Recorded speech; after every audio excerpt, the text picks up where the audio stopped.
Sa wakas, matapos ang matagal na imbestigasyon at paglilitis, may hatol na rin ang Korte Suprema laban kay House Speaker Martin Tambaluslos. Inilabas ngayong araw ang desisyon ng pinakamataas na hukuman kung saan napatunayang may pananagutan si Tamba sa mga kasong may kinakaharap niya.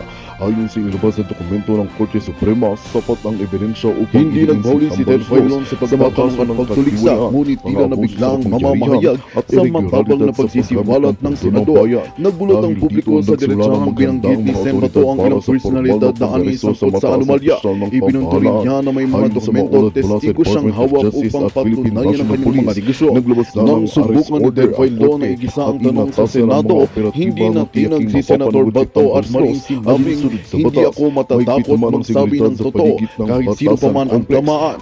Dito na tila nasupalpal si Faidon na sa halip na makabawi ay nagpasya na lamang na magpalit sa bilang paksa. Umani ng samot-saring reaksyon ng insidenteng ito sa social media kung saan maraming netizens ang nagpahayag ng suporta kay Senator Bato de la Rosa dahil sa kanyang tapang at paninindigan. Sa kabilang banda, may ilang din na nawagan ng masusing investigasyon sa mga isiniwalat ng senador upang malaman kung may sapat ba itong basihan. Patuloy pa rin ang paggabang ng publiko sa susunod na hakbang ng Senado at ng mga nabanggit na personalidad habang mainit ang usapin ng katotohanan, pananagutan at kapangyarihan dapat ay para sa bayan. At yun nga ang balitang ating pagkakatutukan. Ngunit bago ang lahat, siguro din mag-subscribe at ihit ang notification bell para sa patuloy na pagtutok sa mga silap ng bagong balita dito lamang sa tunay na boses ng masa.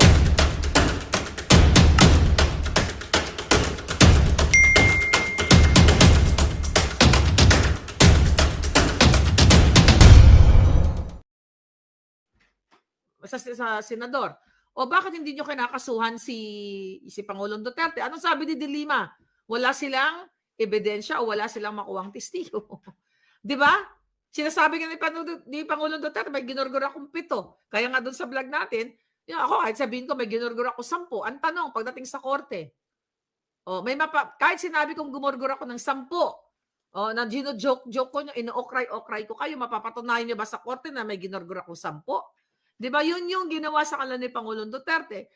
At wala silang maikaso-kaso. Kaya ang ICC na yan ang lagi nilang ginagamit sa kanilang mga pag-fake news, pagsisira, pagde-destabilize sa kay Pangulong, sa Davao, mamaya punta sa destabilization, sa pagsira sa mga Duterte. At syempre, sa mga supporters niyan. Walang karapatan ang ICC dahil hindi na tayo miyembro ng ICC. Dahil si Bangag Jr. noon, nung hindi pa todong-todo bumuboljak si Inday Sara, ang hindi sinasabi niya na wala naman, hindi pwedeng makialam yung ICC at hindi na raw babalik ang Pilipinas sa pagiging member ng ICC. Noon pa, nung hindi pa sila binuboljak ni Inday Sara, nung hindi pa umalis si Inday Sara sa kanyang gabinete, 'di ba? Yung mga kaplastikan ng bangag na ito. Pero ako, sinabi ko na sa inyo, yung expose natin 2023 pa na talagang tatrabahuin ni Lisa Tanas, ni Tambaluslos, ni Marcos Jr. yang ICC issue na yan para pahinain o i-destabilisa ang pangalang Duterte at ang Davao at ang buong Pilipinas para hindi nyo nasuportahan ng Pangulong Duterte at ang kanyang pamilya at ang kanyang mga inendorso. Pero nakita nyo naman ngayon, dyan yung first part ng vlog natin, sa NAIA na nagbalik na yung tanimbala, nagbabalik na ang extortion. So kayo dyan sa mga bangag na supporters or mga pinklawan na nagbulag-bulagan, enjoy nyo ngayon. I don't know yung nabiktimang si Mother, kung siya ba, ano ba ang political affiliation niya. 'Di ba? I don't think na Duterte, Duterte supporter. Kasi or she's active sa social media, maaring hindi siya nanonood, wala siyang pakialam sa sa political about sa usaping politika. Kasi kung Duterte supporter 'yon, nagsalta yun na di ba dapat wala na to? Dahil si Pangulong Duterte tinanggal na to. Isasabi ni Pangulong Duterte, ipalunok sa inyo kung kayo ay magtatanim diyan ng bala or may makitang bala, 'di ba? Remember that. So I doubt it kung siya ay naka-follow sa politics, yung matanda kanina na 69 years old na na binuwisi, na ginulo o inabala dyan ng Bureau of Immigration, or pwede siya ay neutral lang, wala siyang alam kasi. Pero 'di ba sabi niya, 'di ba akala ko nung previous administration, ng dating administration na linis na ito, wala na ito. So hindi niya nabanggit na Duterte. So kaya nga ang sinasabi ko, enjoy nyo kasi yung kahit anong galit, ano yung paniniwala, yung kasinungalingan laban sa mga Duterte, dahil yun ang tinatanim sa inyo ng gobyernong bangag eh. 'Di ba na dapat magalit kayo kay Duterte kasi si Duterte ganito, ganyan. Alam nyo, pag tinamaan kayo ng kabangagan ng mga extortionista dyan sa airport, hindi naman nila tinatanong, oy, ikaw nanay, bangag supporter ka ba? Duterte supporter ka ba? Aquino supporter ka ba? O Dilawan Pinklawan ka? Hindi. Kapag na-target ka nila, eto may pera to, may sobre, ganyan. Wala na silang time para tanungin kung sinong suportahan mo. Ano ang ibig ko sabihin? So whether you are pula, puti, kung ano ka man, dapat mong ipaglaban ang Pilipinas, dapat mong ipaglaban ang karapatan mo, at dapat mong tapusin na ang bangag na ito. Kasi kahit ikaw ay bangag supporter, kapag tinamaan ka ng extortionista, hindi mo naman pwedeng sabihin na, ay, susuportado ko si bangag. Pwede ba? Huwag nyo na lang po ako extort kasi love na love ko si bangag. You cannot say that. Diba? Pwede mo rin siguro sabihin, baka patakasin ka. So again, ano yung magiging impact nito? Ibig sabihin, nasa madilim na kayo ng yugto ng buhay nyo sa Pilipinas. Karapatan nyo mag-travel peacefully ng maayos. Mga kababayan. Pero ito, bubuisitin kayo, itong mga immigration officers, mga tiwali. What do you expect? Pugante nga pinatatakas nila eh. Kaya i-endure nyo lang. Namnamin nyo. Kaya like ko sinasabi sa mga brusko, mga supot, namnamin nyo ito kasi yun na nga eh. One day kayo ang biktima, mga anak nyo, pamangkin nyo, kaibigan nyo. Dahil ayaw nyo ipagtanggol ang bayan. Talamak na, nakikita nyo na lahat ng kapalpakan, magsimula sa 5,500 control, smuggling, kidnapping ni Lisa, and now pag-itsapwera sa inyong mga fallen heroes at itong mga, not only fallen heroes, kayong mga kapulisan. Look at Colonel Grijaldo na 3 months nang nakakulong diyan dahil lang sa ayaw niyang bawiin yung sinabi niya na sinusubukan siya or minanipula, inuudyukan ni Fernandez at nitong si Abante na sabihin niya na ang Pangulong Duterte ay kasabwat sa reward system, dahil hindi niya sinunod bilang isang pulis, bilang isang colonel. Anong natamo ni Colonel Grijaldo? Ayan, ikinulong ng mga buwaka ng ina. The same thing na gustong gawin sa amin na mga anti-bangag vloggers, ipatawag sa TRICOM para ipakulong, para wala na po tayong wala nang kikriticize sa kanila. Tapusin ko lang to. Ang sabi ng mga julul, okay, ang biyahe ni Duterte sa bansa ay nataon din sa kasagsagan ng, this is all kasinungalingan at malisyosong mga balita para kunwari sasabihin tatakas si Pangulong Duterte. Hindi tatakas yan. Walang tatakas. Dahil pag yan ang inanon nyo, illegally dinampot nyo, makikita nyo baka maghalo ang balat sa tinalupan at mapaaga ang paglubog sa kumunoy sa mga bag. Actually, hindi na napakaaga eh. At baka dumating na malublob na si Lisa Tanas sa pusali kung saan siya nanggaling. Justice for Police Colonel Grijaldo, sabi ni Save the Philippines. Grabe na nga, Katsumi, Yuki. Grabe na, kaya araw-araw hindi tayo natatapos. Anong ginagawa ngayon? Anong sabi ko kanina? Sino ba nagde-destabilize ng gobyerno? Mismo ang mga tiwaling politiko na inuutusan yung mga sindikato nilang mga miyembro na guluhin ang Davao City. Mang-hold up, mang-kidnap o kung ano pa man. 'Di ba? Yan ay mga tanim, mga krimen. Napakagaling ni diyan. Napakagaling ni Lisa Tanas sa ganyang klaseng mga ganyang klaseng estilo, mga kababayan. Bakit kamo? Okay? Dahil mga palangga, ang ginagawa nila ngayon dyan sa Davao ay talagang umami na mismo yung suspect na siya ay inutusan siya naguluhin. 'Di ba? Kapit sa patalim siya, kailangan niya ng pera, guluhin ang City of Davao para nga naman, masira ang imahe ng mga Duterte. Sino ngayon ang nagsasabotahe? Sino ngayon ang sumisira ng imahe ng isang lugar o ng Pilipinas? Dito mga war freak na mga sindikatong, kasabwat ni Bangag. Sige nga, sino ang mag-iintensyon na sirain ang mga Duterte? Siyempre, kalaban nila sa politika. O ay ang mga Nograles na yan, di ba? Kasabwat din ng mga Bangag, kakampi din ng mga Bangag. From the Duterte, from Duterte supporters, bumaliktad, dahil siyempre, wala na yung Pangulong Duterte, dito na sila magsisip-sip, political butterflies nga Personal interest yung ginagawa nila. So, ito ang sistema ng ang inyong bayan ngayon.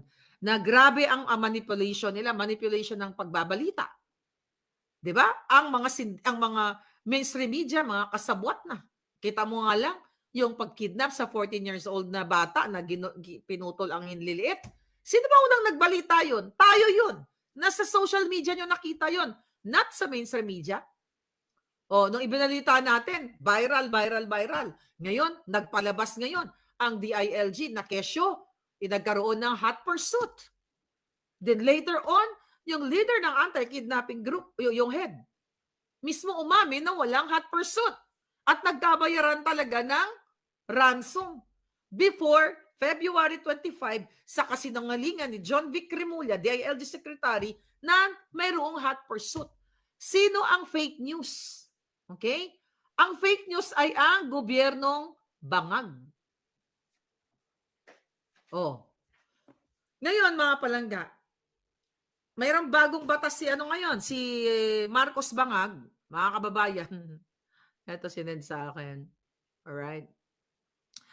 May bagong batas si Bangag na, Marcos Bangag, signs law allowing professional to earn degrees through work experience.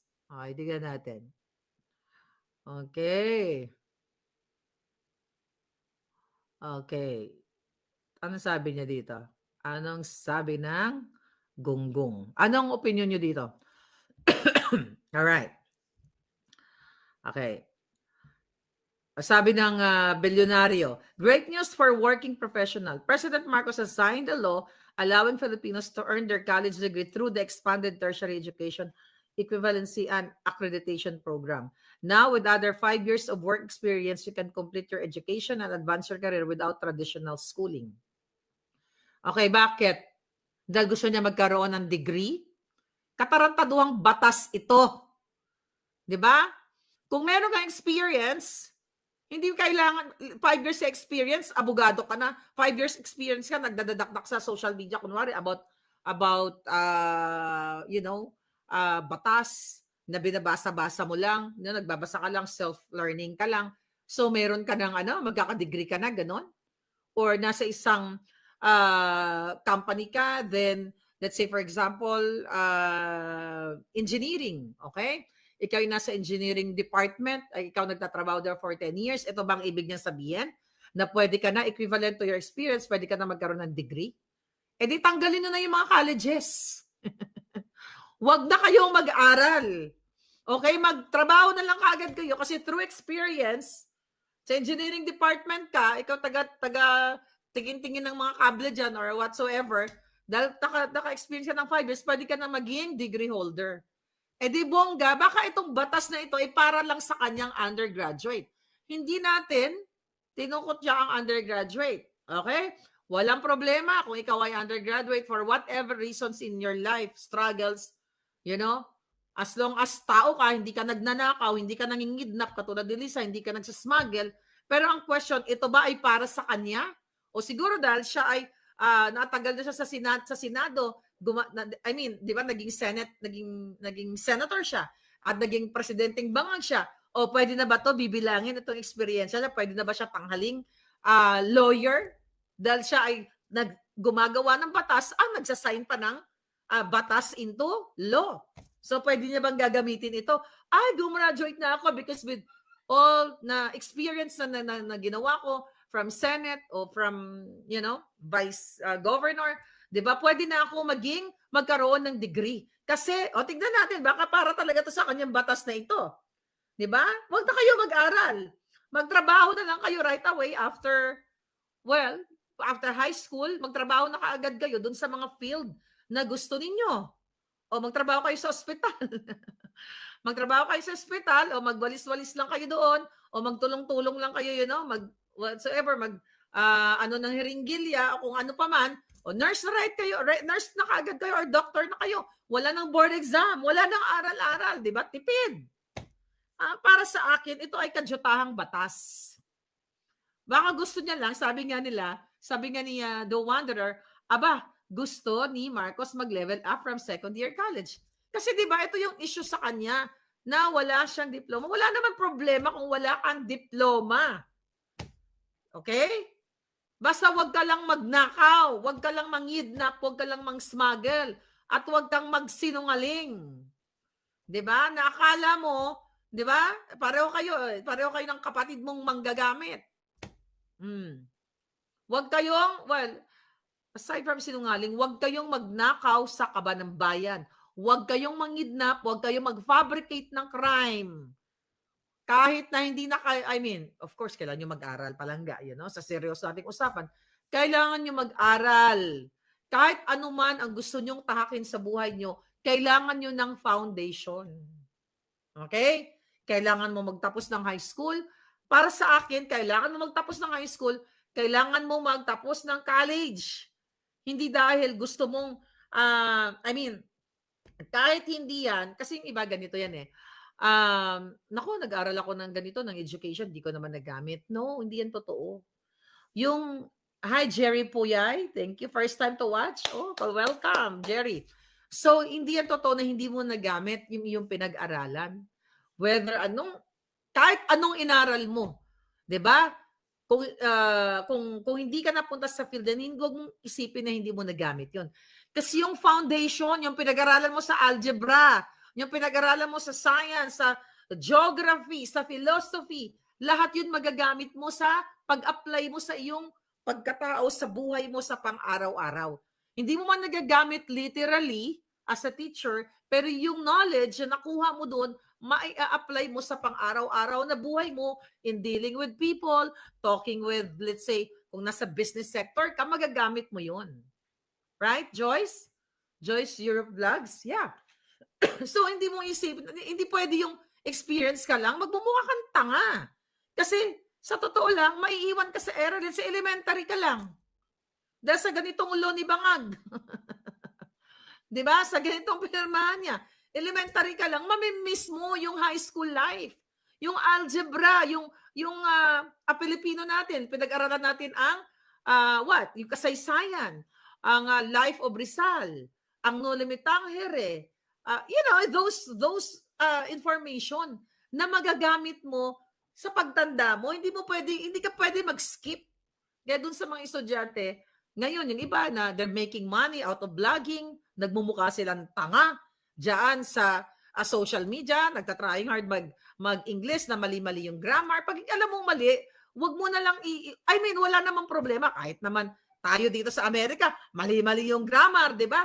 Ang importante, naiintindihan tayo ng kausap. May mga moments na gano'n. But ang punto ko, wag kayong magpa-impress. Nakala nyo you're good at it.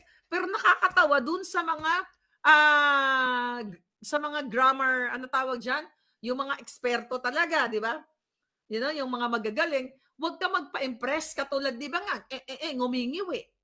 Kung ano-ano mga pinagsasabi. Ba't dito pa tayo napunta sa usapang ito? Sabi ni Doc Joy, true, once a doctor, always a doctor. Kahit di na pa-practice, magagamit ang knowledge. Totoo yun.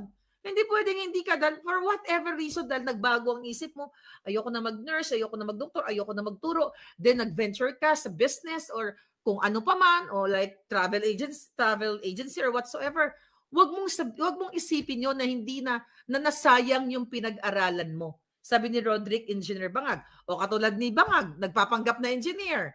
O maaktong engineer. Nakala mo, alam niya yung mga design. Diba? So yun mga kababayan. Anyway, madam, sa lugar namin biglang pinapasok ang bahay, nagpapakilalang pulis daw sila, sabi ni Gab-Gab. Ayan.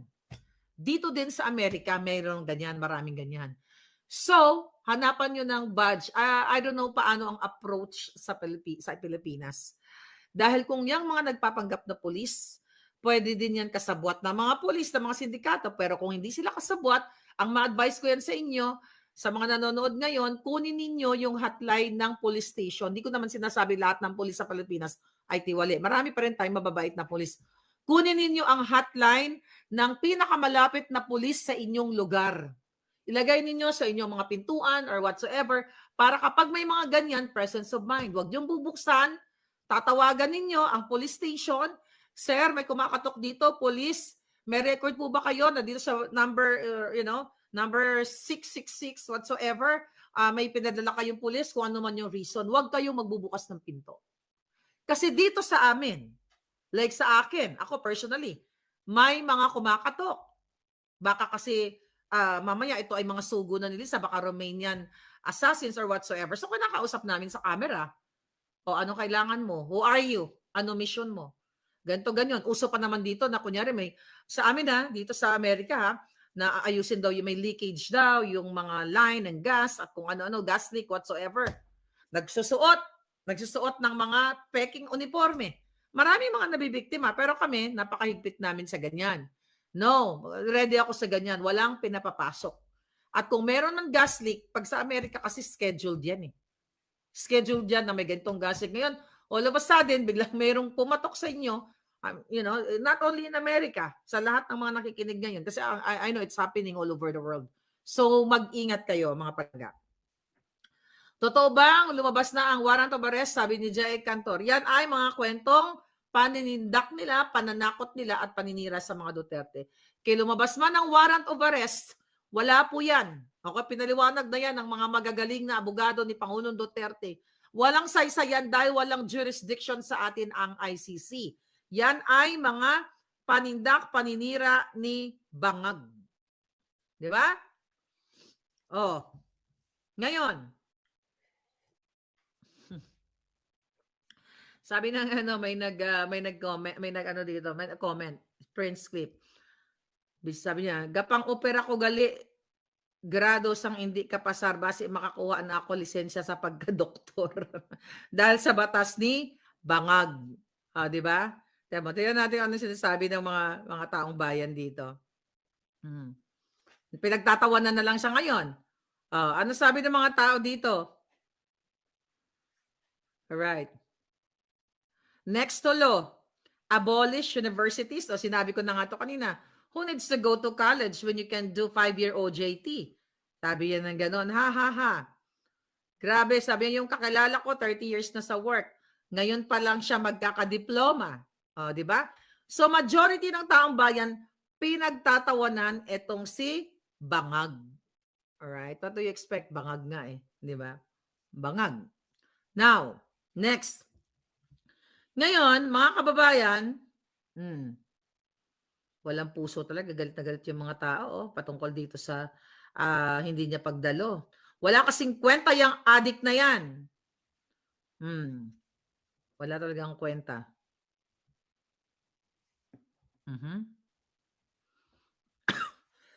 Excuse me.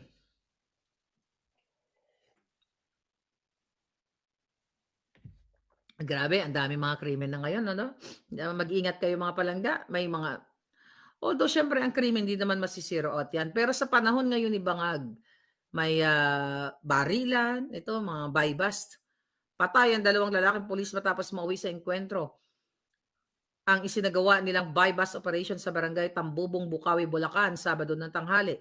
Ayon sa Bulacan PPO, pawang mga police staff sergeant ang mga nategi. So, welcome to the bagong Bangag, Pilipinas. Di ba? Yeah, welcome lahat. Extortion and everything. Ano pa?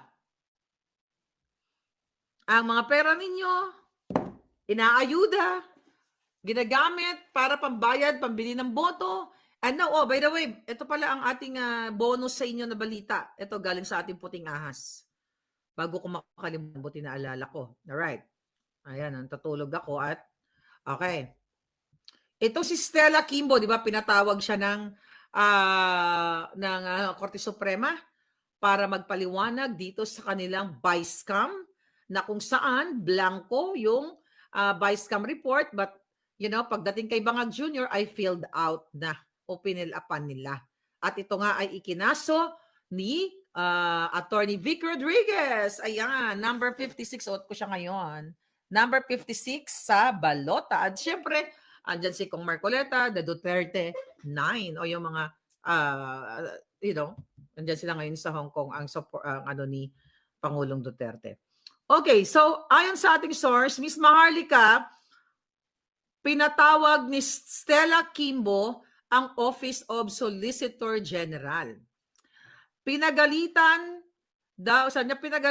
bakit daw hindi inawat ng Office of Solicitor General ang ginawang pagpapatawag sa kanya ng Supreme Court. Di ba? Kasi sabi ko sa inyo, magkakasabot sila. So ayon sa ating putingas, dapat una pa lang ay kinontra na ng OSG ang inihaing petisyon ng grupo ni Vic Rodriguez tungkol sa vice cam na yan. Ayon kay Kimbo. Sabi daw ni Kimbo ayon sa ating source.